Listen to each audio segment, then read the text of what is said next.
Hello friends, જય શ્રી કૃષ્ણ. કેમ છો બધા? મજામાં ને? તો આજે છે ને બજારમાં જે 1000 રૂપિયા કિલો મળતી જે મોંઘી રેસીપી છે એ તમે ફક્ત એક જ ચમચી ઘી નાખી અને તેની અંદર કાચું નાળિયેર એડ કરીને બનાવશો ને તો તમે બજારમાંથી ક્યારેય નહીં લાવો. એટલી આ ટેસ્ટી બને છે મિત્રો.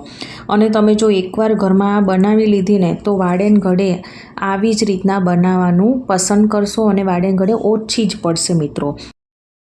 તો આ મોંઘી રેસીપી આપણે પરફેક્ટ માપ સાથે જ બનાવવાના છીએ. તો એના માટે થઈને એક કડાઈમાં ફક્ત મેં 1 ચમચી જેટલું જ ઘી અહીંયા લીધેલું છે. અને અહીંયા જુઓ, એક શ્રીફળના મેં આ રીતના જુઓ એકદમ મીડિયમ સાઇઝના ટુકડા કરી લીધા છે.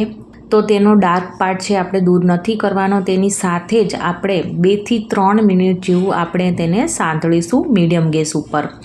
એટલે તેનો થોડો એવો કલર ચેન્જ થઈ જશે. 2 મિનિટ પછી ફ્રેન્ડ્સ અહીંયા જુઓ, આ નારિયેળનો થોડોક એવો કલર ચેન્જ થઈ ગયો છે. બસ આનાથી વધારે આપણે કૂક નથી કરવાનું. આને 2 મિનિટ આપણે ઘીમાં શેક્યું છે એટલે ઘીની ફ્લેવર આમાં બેસી ગઈ છે. તો એટલા હાટું થઈને આપણે આને ઘીમાં શેક્યું હતું. તો હવે આને આપણે છે ને એક ડીશમાં કાઢી લેશું. અને ફ્રેન્ડ્સ, મેં અહીંયા અમૂલ દૂધ જે 500 ગ્રામ છે મેં અહીંયા લીધેલું છે. તો તમે કોઈ પણ દૂધનો અહીંયા ઉપયોગ કરી શકો છો મિત્રો. તો એ હવે આ જ કડાઈમાં આપણે એડ કરીશું. અને મીડિયમ ગેસ ઉપર આપણે જેટલું દૂધ લીધેલું છે તેનાથી અડધી ક્વોન્ટિટી થઈ જાય ત્યાં સુધી આપણે તેને કૂક કરવાનું છે. તો મિત્રો અહીંયા તમે ધીમો ગેસ રાખીને બીજા કામ પણ સાઈડમાં કરી શકો છો મિત્રો. તો એકદમ રબડી જેવું ટેક્સચર આવી જાય ત્યાં સુધી આપણે તેને ઘટ્ટ થવા દેવાનું છે. તો જો ફ્રેન્ડ્સ, અહીંયા છે ને એક ઉભરો આવી ગયો છે. તો હવે આપણે છે ને ગેસની ફ્લેમ છે સાવ સ્લો કરી દઈશું અને એકદમ સ્લો ગેસ ઉપર જ આને આપણે કૂક કરીશું. અને સાઈડમાંથી આ રીતના આપણે ચમચાથી જે કંઈ આમાંથી મલાઈ બને છે તેને આ રીતના કાઢતા જશું. 8 થી 10 મિનિટ થઈ ગઈ છે. અને ફ્રેન્ડ્સ અહીંયા જુઓ, આપણું આ દૂધનું ટેક્સચર છે એકદમ ઘટ્ટ, આપણે જે રબડી હોય તેવું સરસ થઈ ગયું છે. તો બસ હવે આપણે ગેસની ફ્લેમ બંધ કરી દઈએ. તો અહીંયા છે ને નાળિયેરના ટુકડા છે સાવ ઠરી ગયા છે. અને હવે આપણે આમાંથી અડધા એ મિક્સર જારમાં એડ કરીશું અને ઓફન કરીને આપણે આને છે ને ગ્રાઇન્ડ કરીશું. એટલે સાવ આપણે તેની પેસ્ટ નથી બનાવવાની, થોડું આમ અધકચરું રહે તેવું આપણે રાખીશું મિત્રો. તો જો કંઈક આ રીતના દાણેદાર આપણે તેને ગ્રાઇન્ડ કર્યું છે. તો આવી જ રીતના જે બીજા ટુકડા છે એને પણ ગ્રાઇન્ડ કરી લેશું. આપણે પરફેક્ટ માપથી આ બનાવવાના છીએ. તો અહીંયા મેં છે ને પોણી વાટકી જેટલી ખાંડ લીધેલી છે. તો આટલું નાખશો ને એટલે સાવ મોળું નહીં અને વધારે પડતું ગળ્યું નહીં, એવું સરસ પરફેક્ટ થશે. પરંતુ જો તમે વધુ ગળ્યું ખાવા માંગતા હોય તો તમારે એક આખી વાટકી ખાંડ એડ કરી શકો છો મિત્રો. અને હવે આમાં છે ને આપણે 2 ચમચી જેટલું જ પાણી એડ કરીશું. વધારે પાણી આપણે એડ નથી કરવાનું. અને મીડિયમ તાપે આને આપણે 2 મિનિટ જેવું રહેવા દઈશું આ રીતના એકવાર મિક્સ કરીને. એટલે આ જે ખાંડ છે ને એ એકદમ કેરેમલાઇઝ થઈ જશે મિત્રો. આપણે અહીંયા છે ને ચાસણી નથી લેવાની, એ વાતનું તો અહીં ખાસ ધ્યાન રાખવાનું છે. 2 મિનિટ પછી ફ્રેન્ડ્સ અહીંયા જો ખાંડ છે ને ઓગળવા લાગી છે અને તેનો કલર છે ને બ્રાઉન થવા લાગ્યો છે. તો હજી 1 મિનિટ જેવું તેને સાવ સ્લો ગેસ ઉપર આપણે થવા દઈશું. એટલે જે કાંઈ હજી તમને આ ખાંડના ગાંગડા દેખાઈ રહ્યા છે ને એ બધા જ મેલ્ટ થઈ જશે મિત્રો.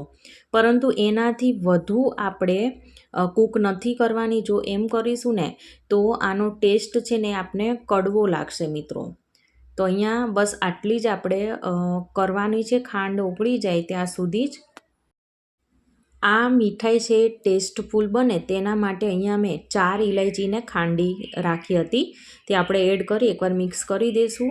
અને હવે બસ આટલી જ આપણે તેને કૂક કરવાની છે. અને હવે તરત જ આપણે છે ને જો આ તૈયાર કરેલું જે ઘટ્ટ દૂધ છે કે તમે રબડી આને કહી શકો છો.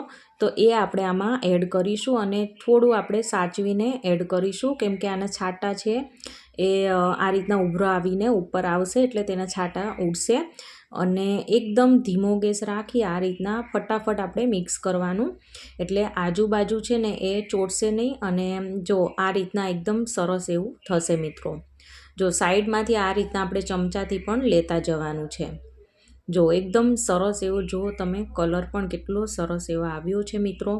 અને હવે આ જે મિક્સર છે ને એને આપણે ફક્ત 2 મિનિટ જેવું જ કૂક કરવાનું છે, એનાથી વધારે કરવાનું નથી. 2 મિનિટ પછી હવે ફ્રેન્ડ્સ જુઓ, ખાંડ અને આપણે જે આ દૂધ છે એ નાખ્યું તેનું મિશ્રણ સરસ એવું થઈ ગયું છે. તો હવે અહીંયા મારે છે ને 2 વાટકી જેટલું આ કાચા નાળિયેરનું છીણ થયું છે તે એડ કરીશું મિત્રો. તો જુઓ અહીંયા છે ને એકદમ પરફેક્ટ માપ. તો 2 વાટકી જેટલું અહીંયા કોપરાનું છીણ હોય તો આપણે 1/2 વાટકી જેટલી ખાંડની જરૂર પડશે મિત્રો. અને હવે આપણે છે ને એકવાર સારી રીતે મિક્સ કરી દઈશું. અને આ જે મિશ્રણ છે ને એ સાઈડમાંથી કડાઈ છોડવા ના લાગે ને ત્યાં સુધી આપણે છે ને તેને કૂક કરવાનું છે. થોડી વાર પછી જુઓ મિત્રો, અહીંયા ટેક્સચર છે ને એકદમ ઘટ્ટ થઈ ગયું છે. અને આ રીતના આપણે હાથમાં ટેક્સચર લઈ અને આ રીતના આપણે જો થોડી છે ને ગોળી વાળી જોવાની. જો ગોળી છે ને એકદમ સરસ વળે છે, જો ચીપકતી નથી, હે ને. તો એકદમ સરસ એવું આ ટેક્સચર છે આપણું ઘટ્ટ થઈ ગયું છે એવું આપણે સમજવાનું મિત્રો.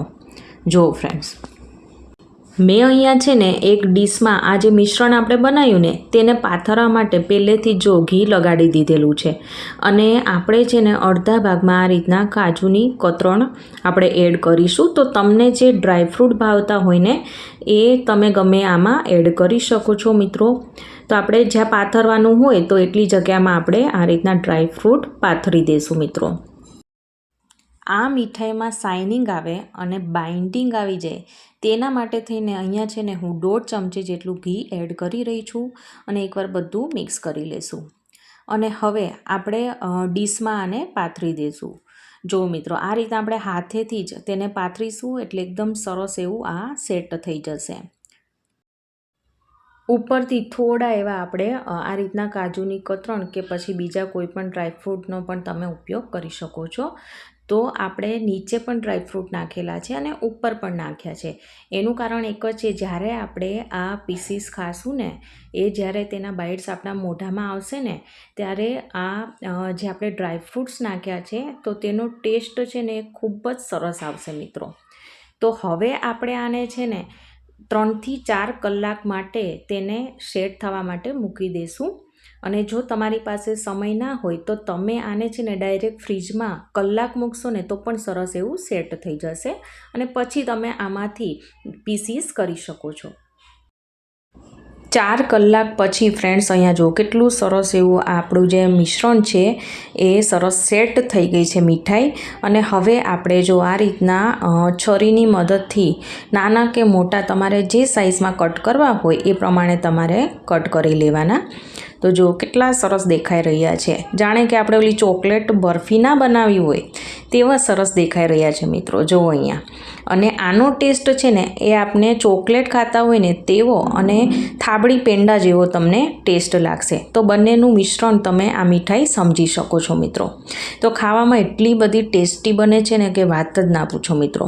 તો અત્યારે આપણે આજે નવરાત્રિ નો પહેલું નોરતું છે મિત્રો. તો માતાજીને ખાસ આવી રીતના આ મીઠાઈ બનાવી ભોગ ધરાવજો મિત્રો. અને તમે દિવાળીમાં પણ આ મીઠાઈ ઘરે બનાવી શકો છો.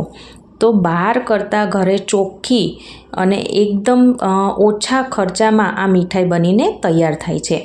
તો ફ્રેન્ડ્સ, હું તમને એક તોડીને પણ બતાવી દઉં કે કેટલી સરસ અંદરથી પોચી બની છે મિત્રો. તો જો અહીંયા હું એક પીસ કાઢી રહી છું, કેટલા આસાનીથી નીકળી જાય છે. અને હવે જો આ રીતના કટ કરતાં આમ જો કેટલું સરસ અંદરથી રૂ જેવી પોચી અને કેટલી સરસ એવી ટેસ્ટી બની છે મિત્રો. જુઓ મિત્રો, તો જે લોકોને દાંત નથી ને એ લોકો પણ આસાનીથી ખાઈ શકે એટલી સરસ પોચી બની છે મિત્રો. તો તમે એકવાર જરૂરથી આ બનાવજો મીઠાઈ, બધાને ખૂબ જ ભાવશે. અને જો મારી આજની આ રેસીપી ગમી હોય તો મારી ચેનલને સબસ્ક્રાઈબ, લાઈક અને શેર કરવાનું ના ભૂલતા. તો આપણે ફરીવાર મળીશું એક નવા જ વિડીયો સાથે. Thank you for watching.